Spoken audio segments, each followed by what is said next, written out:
hour draws on apace. 4 happy days bring in another moon, but, oh, methinks how slow this old moon wanes. She lingers my desires like to a step-dame or a dowager, long withering out a young man's revenue. 4 days will quickly steep themselves in night. 4 nights will quickly dream away the time, and then the moonlight to a silver bone new-becked in heaven shall behold the night of our solemnities. Go, Philostrate, stir up the youth to merriments, awake the pert and nimble spirit of mirth, turn melancholy forth to beauties, the pale companion is not for our palm.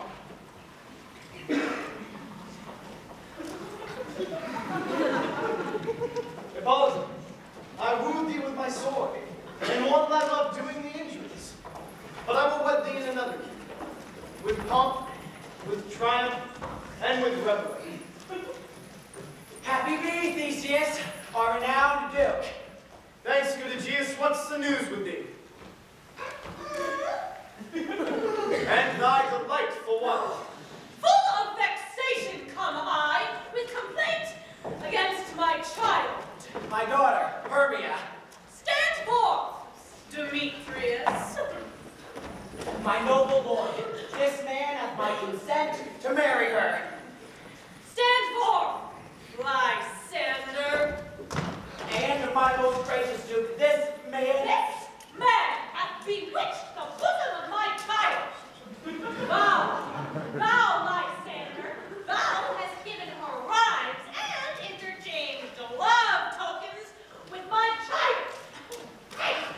With cunning hast thou built my daughter's heart, turned her obedience, which is due to me, to stubborn harshness. and my most gracious Duke, be it so, she will not hear before your grace consent to marry. With Demetrius. With Demetrius, I beg the ancient privilege, as she is mine, that I may dispose of her. Which shall be either to this gentleman or to her death, according to our law. What say you, Hermia? Demetrius is a worthy gentleman. So is Lysander. He himself he is. But in this kind, wanting your father's voice, the other must be held the worthier. I would my father look but with mine eyes. Rather, your eyes must with his judgment look. I do entreat your grace to pardon me. I know not by what power I am made bold, nor what may concern my modesty in such a presence here to plead my thoughts. But I beseech your grace that I may know the worst that may befall me in this case. If I refuse to wed Demetrius, death.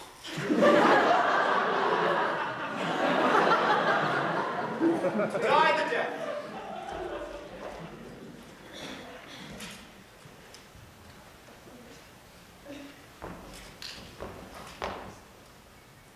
Either to die the death, or to abjure forever the society of men. Therefore, fair Hermia, question your desire. Know of your youth, examine well your blood. Whether if you yield not to your father's choice, you can endure the livery of another. To live a barren sister all your life, chanting faint hymns to the cold and fruitless moon. So will I grow, so live, so die, my lord. Ere I will wield my virgin patent on the Duke's lordship, whose unwishing yoke my soul consents not to give sovereignty. Take time to pause. And, by the next new moon, the sealing day betwixt my love and me, For everlasting bond of fellowship. upon that day, either prepare to die for disobedience to your father's will, or else to wed Demetrius, as he would, or, on Diana's altar, to protest for high austerity and single life. Relent, sweet Hermia, and Lysander. Yield thy praised title to my certain right. You have her mother's love, Demetrius. Let me have Hermia's. You married her. Joyful Lysander. True, he hath my love, as mine my love shall render him. And she is mine, and all my right of her. I do estate.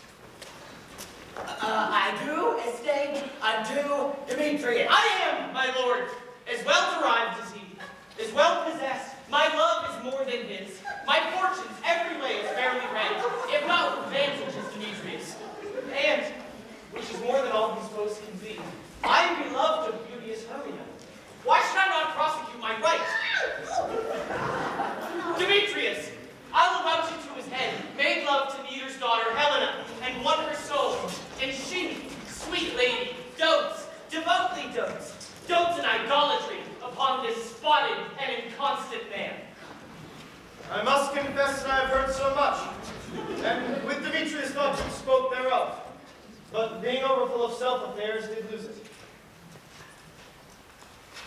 But Demetrius, come. You shall go with me.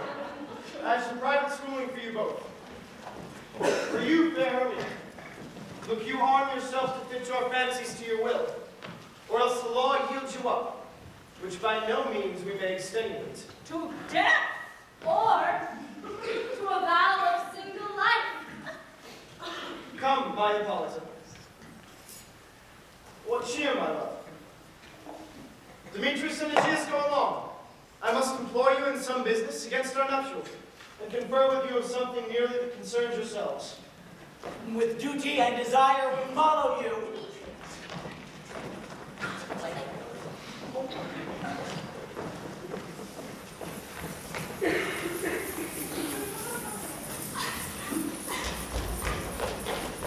How now, my love? Why is your cheek so pale? How chance the roses there to fade so fast? Belike for want of rain, which I can well retain them from the tempest of my eyes. I mean, for aught that I could ever read, could ever hear by tale or history, the course of true love never did run smooth, but either it was different in blood, Cross, too high to be enthralled to low. or else miscraft in respective years, Spite, too old to be engaged to young. or else it stood upon the choice of friends. Oh, hell, to choose love by another's eyes. Or if there were a sympathy in choice, war, death, or sickness did lay siege to it, making it momentary as a sound, swift as a shadow, short as any dream, brief as the lightning in the colleague night, that in a spleen unfolds both heaven and earth, and ere a man hath power to say, behold, the jaws of darkness do devour. So quick bright things come to confusion.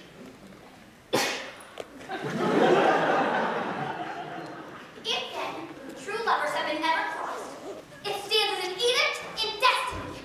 Then let us teach our child patience, because it is a customary cross, as due to love's thoughts and dreams and sighs, wishes and tears, poor fancies follow.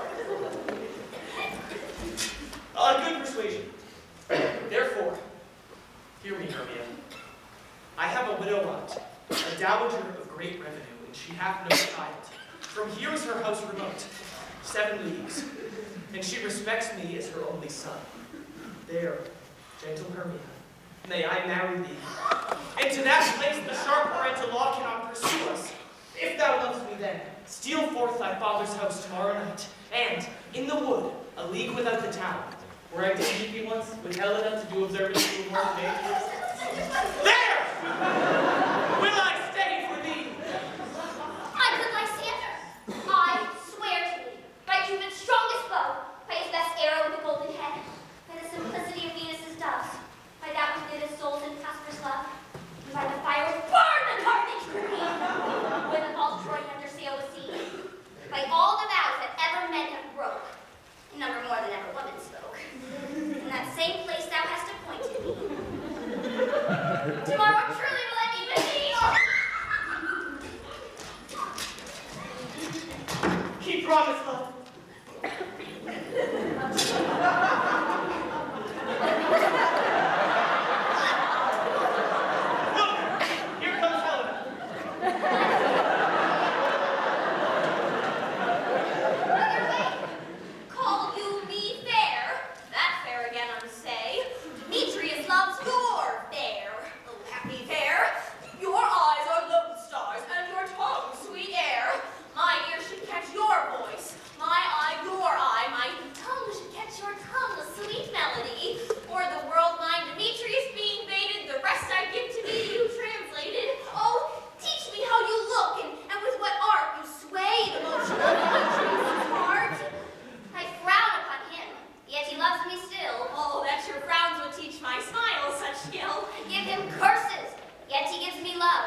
when Phoebe doth behold her silver visage decking with liquid pearl the bladed grass. A time when lovers' flights doth still conceal, through the gates have we devised to steal. And in the wood, where often you and I upon faint furrowed beds were wont to lie, emptying our bosoms of their counsel sweet, there my Lysander and myself shall meet, and hence from here turn away our eyes, to seek new friends in stranger companies. Farewell, sweet playfellow, pray thou for us, and good luck, grant thee thy Demetrius. Keep word, Lysander. Starve our sex and lovers food till morn, deep midnight. I will, my Hermia. Helena, adieu, as you on him. Demetrius, dote on you.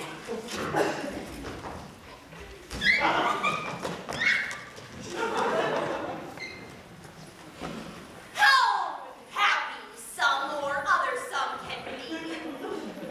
Through the town I am thought as fair as she. But what of that? Demetrius thinks not so. He will not know what all but he do know. And as he errs, doting on Hermia's eyes, so I, admiring of his qualities, things base and vile, holding new, prodigy, love can transpose to form and dignity. Love looks not with the eyes, but with the mind, and therefore is winged Cupid painted blind. Nor hath love's mind many judgment taste, wings and no eyes figure on heedy haste, and therefore is love said to be a child, because in choice he is so oft beguiled, as waggish boys in games themselves forswear, so the boy love is perjured everywhere. For ere Demetrius looked on Hermia's eye, he hailed, thou knows, that he was only mine, and when this hail some heat from Hermia felt, so he dissolved, showers of oaths did melt. I will go tell him of fair Hermia's flight. Then to the wood will he tomorrow night pursue her, and for this intelligence, if I have thanks, it is a dear expense. But herein mean I to enrich my pain, to have his sight thither and back again.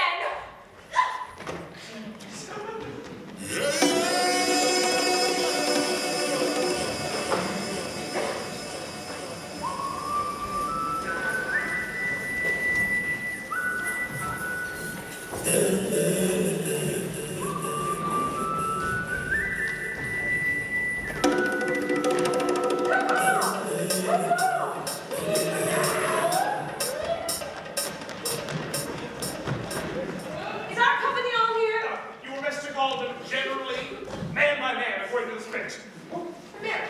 Oh, here's a scroll of every man's name, which is thought fit through all India to be played in our interlude for Evander and his lady on his wedding day at night. First, good Prince, say what the play treats on, and then read the names of the actors and so grow to a point. Mary, our play is the most lamentable comedy and most cruel death of Pyramus and Lucy.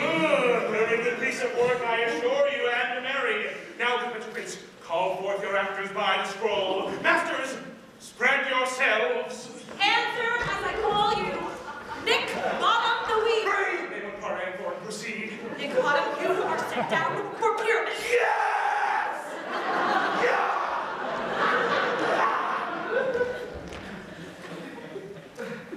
Pyramus, a lover or a tyrant? A lover who kills himself, most gallant for love. Ooh, that will ask some true tears from performing on it. If I do it, let the audience look to their eyes. I will move storms! I'll condone some measure.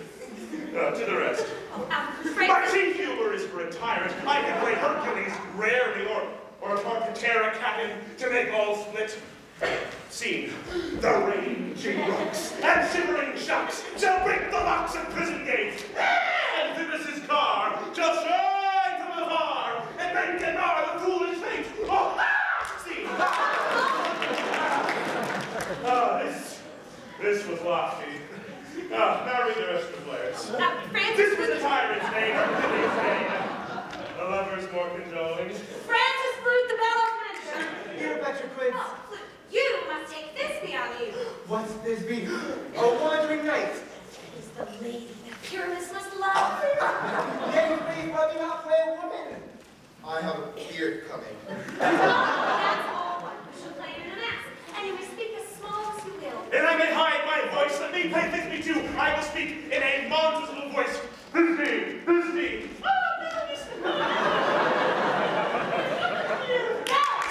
No, you must play Pyramus, and flute, you Disney. Well, proceed.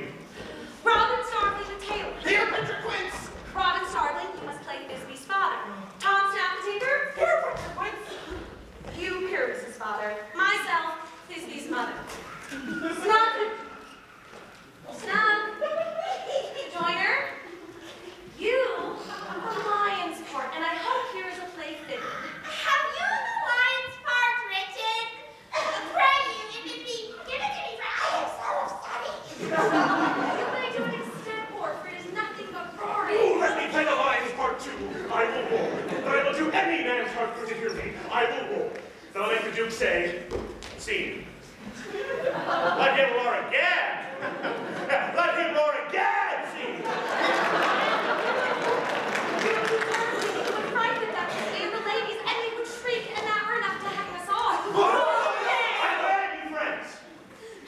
Frighten the ladies out of their wits. They would have no more discretion but to hang us. But I will aggravate my voice, that I will roar you as gently as any sucking dove. I will roar you at any nightingale. See.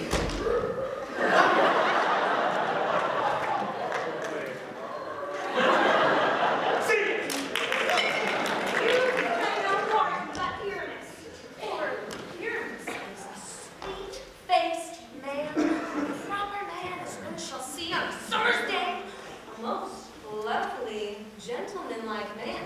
Therefore, you must needs play Pyramus. Well, I will undertake it. What field do I best to play it in? Scout! Why, what you will. I will discharge in your straw-colored beard, or your orange-tongued beard, or your purple ingrained beard, your French crown-colored beard, your perfect yellow. Some of your French crowns have no hair at all, and then you play bareface. Oh. But masters, here are your parts, and I should request you, entreat you, and desire you to come to my tomorrow night, and meet me in the house a mile without the town. There will be rehearsed by moonlight, for if we meet in the city, we shall be called for company and our devices known. In the meantime, I will draw the little properties such as our play wants. I pray you, fail me not. We will meet!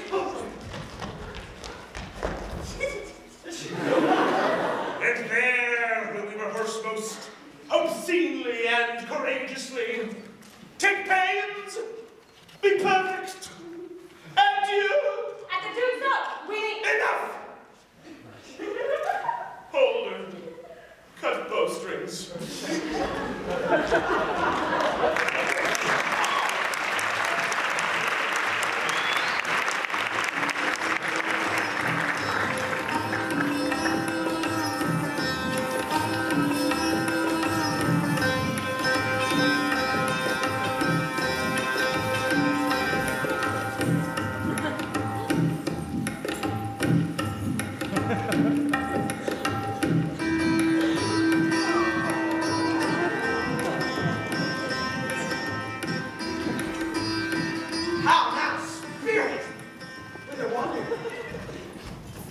Over hill, over dale, through bush, through briar, over park, over pale, through flood, through fire.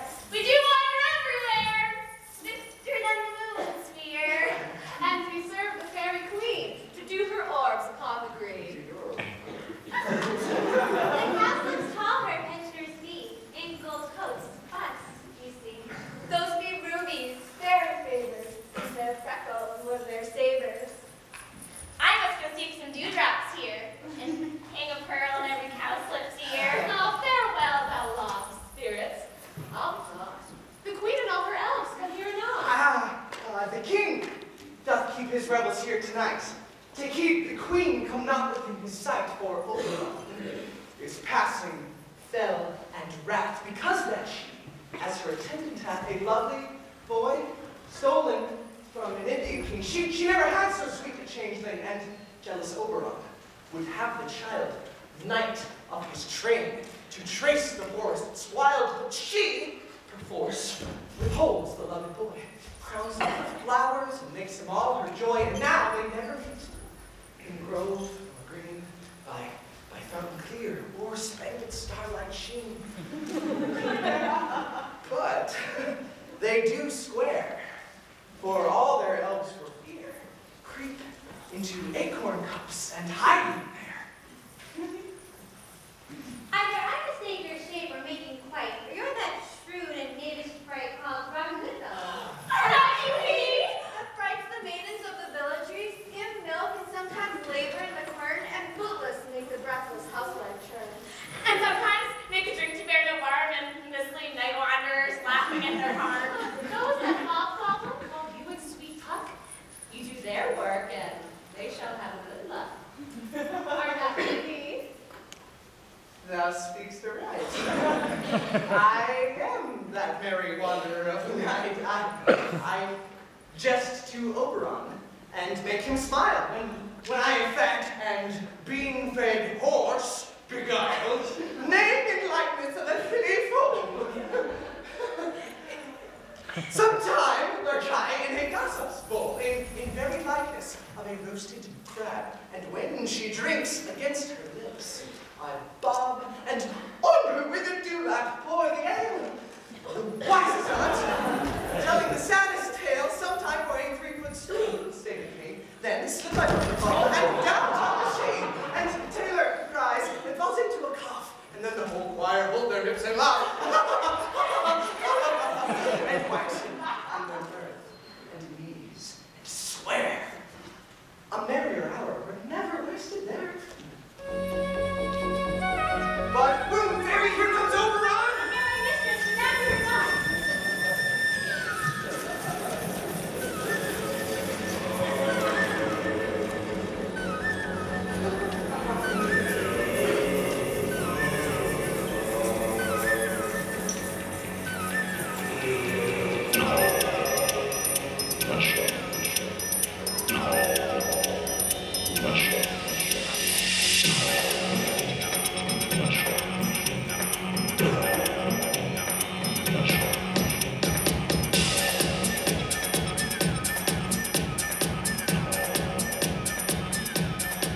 You'll make my moonlight proud, Tanya.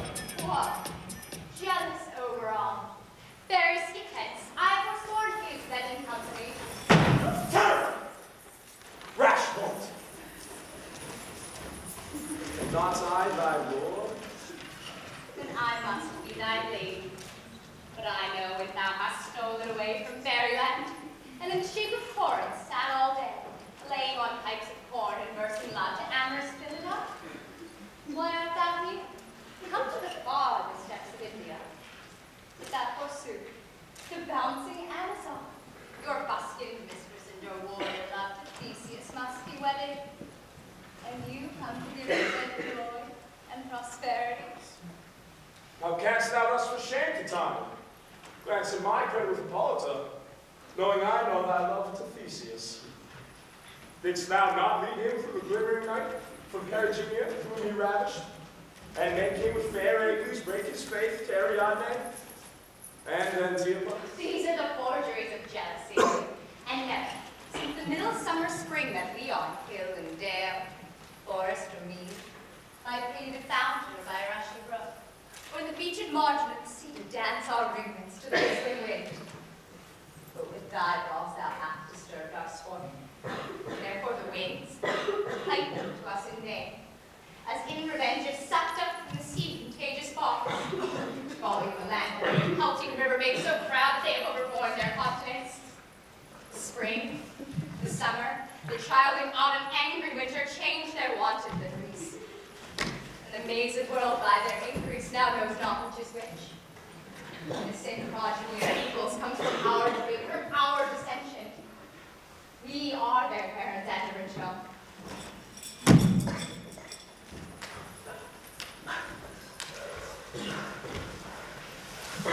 You amended them? It lies in you. Why should Titania cross her over do but beg that little changeling boy to be my henchman. Set your heart at rest. Fairyland lies not the child of me. His mother was a votaress of my order, and in the spice of Indian air by night will often hatch be gossiped by my side, her womb then enriched with my unsquired. But she, being mortal, of that boy did die, and for her sake I bereft the boy, and for her sake I will not part with him.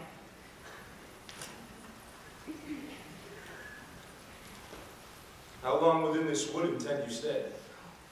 Pretend to laugh at Theseus' wedding day.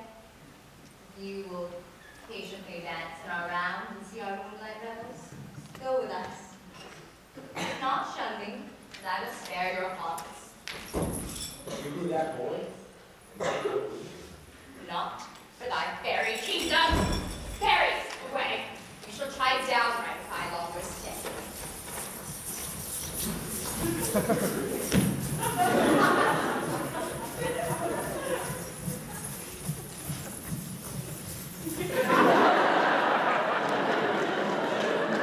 Well, go thy way. Thou shalt not from this grove till I torment thee for this injury. My gentle buck, come hither. Thou rememberest since once I sat upon a promontory and heard a mermaid on a dolphin's back, uttering such dulcet and harmonious breath that the rude sea grew civil at her song. I remember. That very time I saw, but thou couldst not. Flying between the cold moon and the earth, Cupid all arms and aim he took, at a fair vestal, thrown by the west. and loosed his love shaft smartly from his bow. Yet marked I when the bolt of Cupid fell. Fell upon a little western flower, Before milk white, now babble with love's wounds. and maidens call it love and idleness. Fetch me that flower. The juice of it on sleeping eyelids laid, Will make man or woman madly dote. upon the next live creature that sees. Fetch me this herb, and be thou here again ere the Leviathan be soon leave. I'll put a girdle round about the earth in 40 minutes.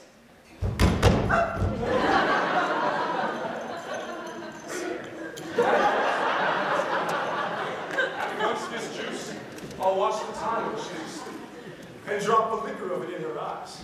The next thing she then waking looks upon, be it on lion or bear, or wolf or bull, on meddling monkey or on busy ape, she shall pursue with the soul of love.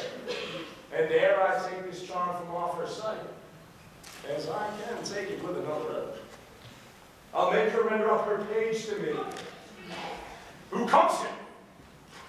I'm invisible and will overhear their conference. I love thee not, therefore pursue me not. Where's Lysander and fair Hermia? Thou told me they were stolen unto this wood. The one I'll slay. God slayeth me.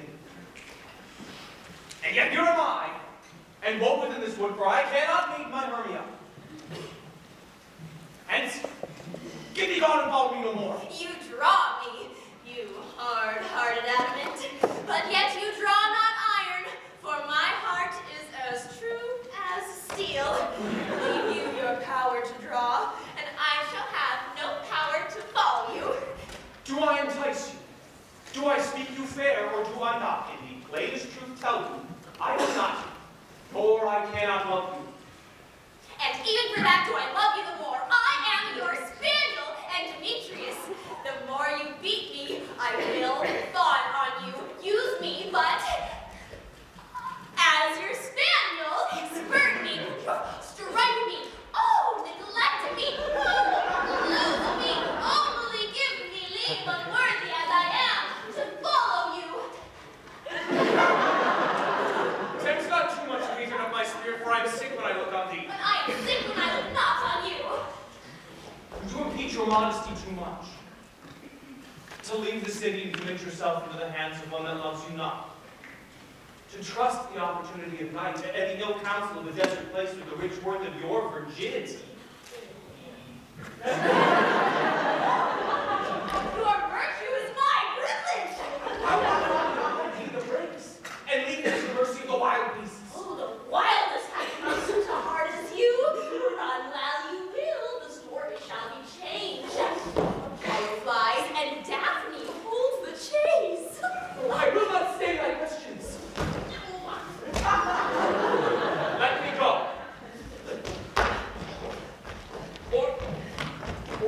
follow me. Do not believe that I shall do thee mischief in the wood.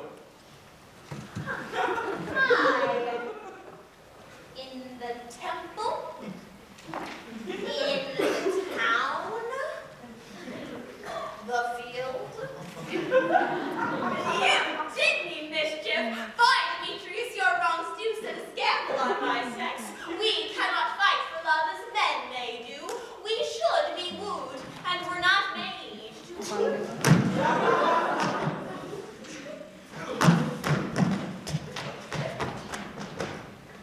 I'll follow thee and make a heaven of hell to die upon the hand I love so well. Fare thee well, nymph. When you do leave this robe, thou shalt fly him, and he shall seek thy love. Ha! Hast thou the flower there? Welcome, wanderer. Aye, there it is. I pray thee, give it to me.